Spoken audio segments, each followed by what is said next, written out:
Hi, this is Alex from phpacademy.org, and this is a PHP video tutorial for the new Boston. Now, if you're just getting started with PHP and want to start developing, you're going to need somewhere to test your code. Now, you may have already purchased paid hosting and you may be able to upload PHP files. Check with your host to see if they allow PHP extensions. 99% of paid and free hosting will allow you to run PHP on the server. It's pretty much a must in most cases for most hosting companies. So what happens if we want to test everything locally on our local computer? It's fair enough us creating a PHP file and uploading it to a server, but we want to quickly develop. We want to develop quickly and easily on our local machine. So what we can do is we can essentially turn our computer into a web server. Now, it's highly unrecommended that you allow people to access this web server, because if it's not properly configured, your php.ini file is not properly configured, or anything else is not configured, you're going to run into trouble. So you're going to have some security issues there.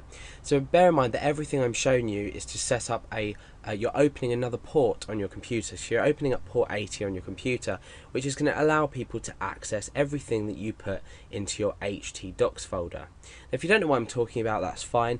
I'm going to go ahead and explain to you what you should do in order to create or install this mini web server onto your computer. Now, I personally use XAMPP, and the whole thing behind your web server and PHP is that you're going to be using Apache, and then PHP is a module, if you like, on top of Apache, which allows you to compile in the background server side, because PHP is a server side language. It allows you to compile PHP files and run them and display the contents of your actions in the browser. So basically you need something like XAMPP or something like WAMP. I'm showing you WAMP simply because you know, if you're having problems with XAMPP or for any reason you want to use WAMP, but I'm just going to show you that to tell you that it is available. However, I'm going to be dealing with XAMPP and XAMPP default directories, things like that. So if you'd like to follow along with this tutorial, I'm going to be using XAMPP. Otherwise, go and install WAMP and see if you can take anything from this tutorial away with you and apply it to WAMP settings as well.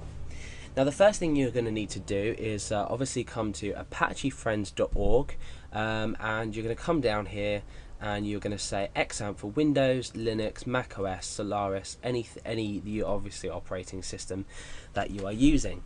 So it's obviously free of charge. We've got little screenshots here, and easy installation, deinstallation, etc, etc, etc.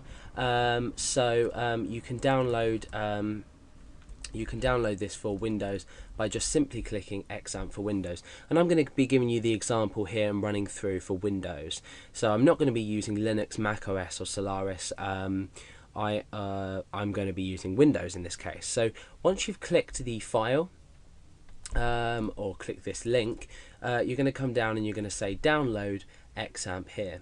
So the installation here says method A, installation with the installer or without the installer. We're going to choose XAMPP here, and what that's going to do is we can click on installer. So I'd highly recommend you install it with the installer.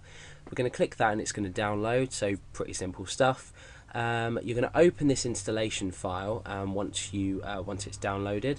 So obviously it's hosted with SourceForge. So you're going to save this file. You're going to wait till that's downloaded. It's 63.2 megabytes as it stands for this version.